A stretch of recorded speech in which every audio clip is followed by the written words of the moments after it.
अस्सलाम वालेकुम। कैसे हैं आप लोग सब? उम्मीद करता हूँ ठीक ठाक होंगे, खैरियत से होंगे। अच्छा दोस्तों, आज हम लोग आपको दिखाएंगे, हम आए हैं इधर अपना इस्लामाबाद में। ये पहाड़ों के ऊपर एक साइट तैयार हो रही है, एक बिल्डिंग है उधर।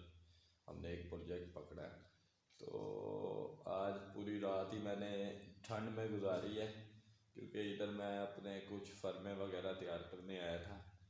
तो मैं लेट हो गया, रूम में जा नहीं पाया। और रास्ता सारा वो जंगलात है, डेंजरस रास्ता है, तो जानवर वगैरह होते हैं। तो मैंने सोचा मैं इधर ही सो जाता हूँ। तो इस जगह पे मैं पूरी रात सोया हूँ। ये देखे, तो बाहर से सारी ठंडी हवा आ रही थी। वो मेरा बैग पड़ा, बैग के ऊपर मैंने सर रखा है, और इस जगह के ऊपर मैंने पूरी रात गुजारी है। ठंड में बहुत बुरा हाल हो गया। तो मेरी रिक्वेस्ट है दोस्तों से, तो आप जब भी किसी जगह पे जाएं तो उसका पहले प्रॉपर उसका बंदोबस्त करके तो फिर आप साइड पे जाएं, क्योंकि पता नहीं होता साइड पे किस किस चीज़ की ज़रूरत पड़ जाती है, और हर चीज़ की कदर किया करें। बहुत शुक्रिया। अस्सलाम वालेकुम।